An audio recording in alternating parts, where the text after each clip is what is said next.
Hi everyone, this is Professor Hernandez, and I'm going to use this video lecture to briefly explain the reading responses and how you can approach those going forward. And hopefully this will also help you understand the score you received on the first reading response a little bit better.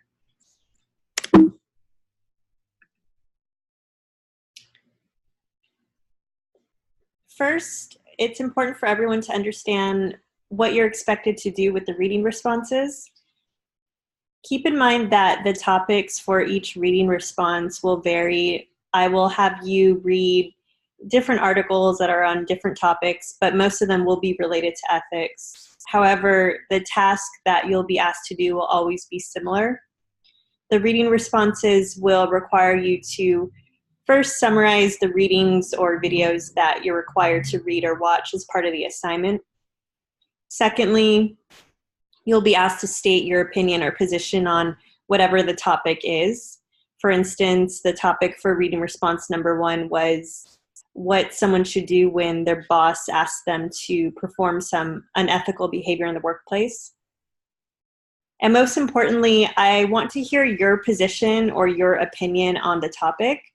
Providing a summary of the readings is important, but the majority of your reading response should be focused on your own opinion, which I'll discuss a little bit more in depth coming up.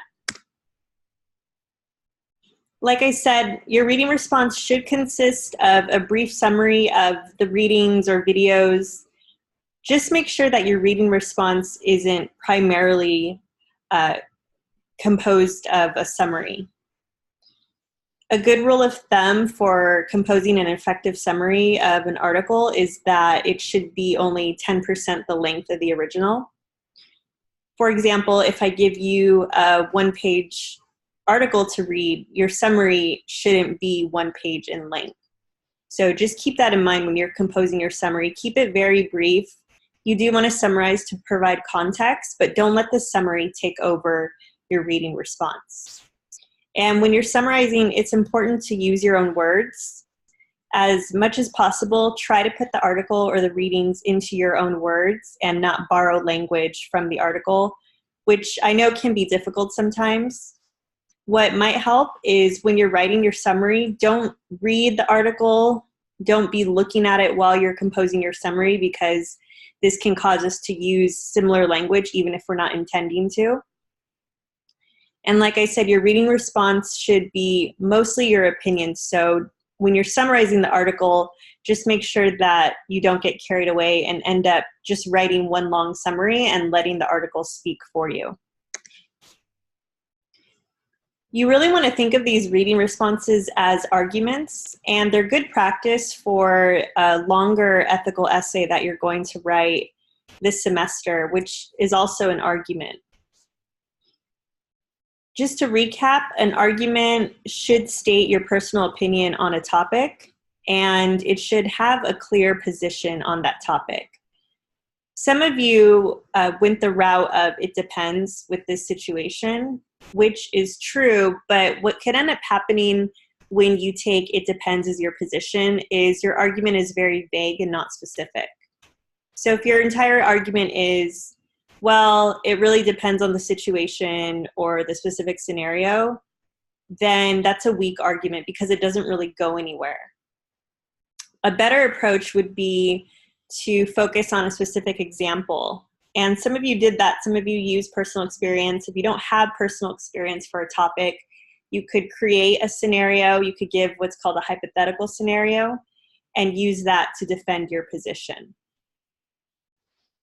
In other words, if you feel that no matter what, people should not perform unethical behavior in the workplace just because their boss asked them to, then give an example of something that could occur and explain how the person should react and why that is. And you also need to provide support for your position. Personal experience is great, but for these reading responses to receive a high score, I'm also looking for use of the articles or any of the course readings.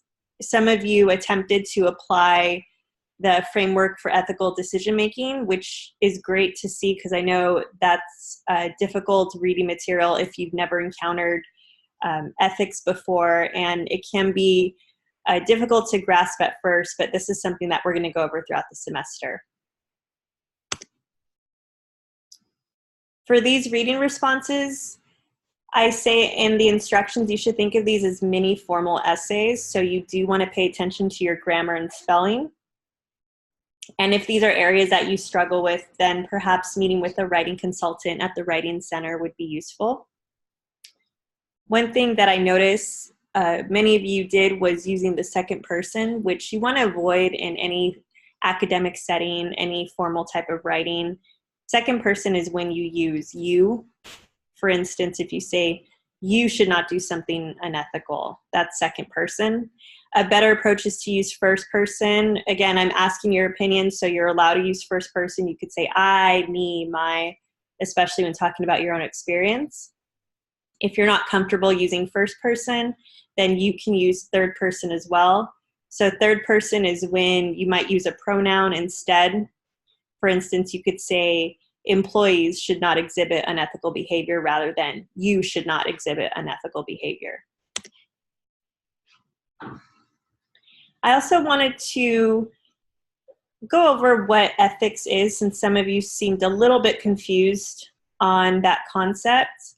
And if you watched the Kirk Hansen video and also read the Framework for Ethical Decision Making, hopefully those two materials helped clarify what ethics is and is not. A really simple way to think about ethics is that ethics is the study of standards of good behavior. And since in this class we're talking about business communication, we're going to be looking specifically at business ethics, so not personal ethics. Just to give you an example for this reading response that might help put the concept of ethics a little more clearly, I mentioned in my introduction video that I have an administrative position on campus, and as part of that position, I oversee a tutoring center for student athletes. So let's say, going back to the topic of a supervisor asking their employee to do something unethical.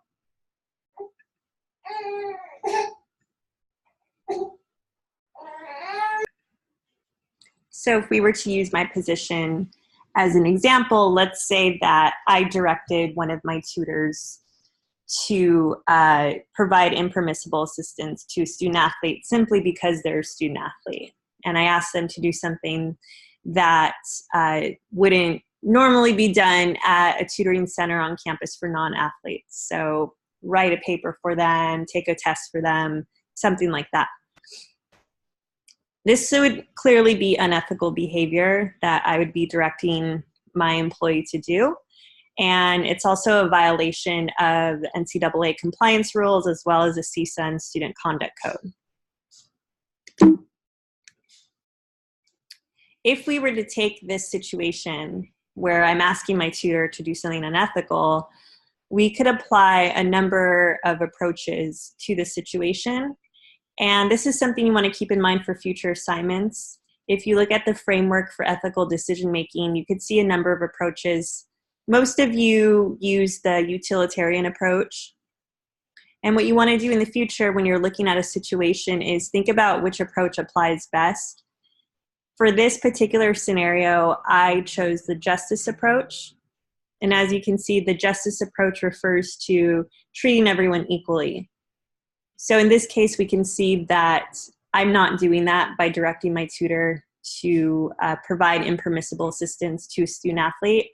Again, they would be doing this just because they are a student athlete.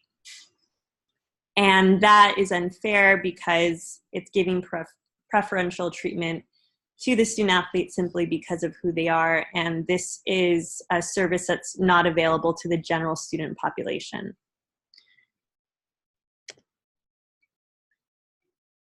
So like I said, with these types of assignments, and there will be a few different opportunities for you to discuss ethics and apply the different approaches, it's good to consider what ethics is and is not. And watching the Hansen video more than once is going to be really useful because, like I said, it can be a bit of an abstract concept, and it's something that you might need to go over a few times before you really grasp it. You want to consider multiple approaches because there could be more than one approach that can apply to one situation. For instance, you might see a situation where both the justice and the common good approach could apply. In that case, you want to choose the approach that fits best, that you think would provide you with the most to say. Also, when we're discussing ethics, it's really important to try to separate your emotions and focus more on providing a logical argument. And this is something that can be a little difficult because some of the situations that I'll give you might play into your emotions. But when dealing with ethics, you always want to focus more on reaching a logical conclusion rather than getting emotional about a situation. Well, that's all for now. I hope this video helped clarify the reading response assignment and will help you with upcoming future assignments. If you have any questions, as always, remember you could send me a message on Canvas or you could post your question in the Q&A form.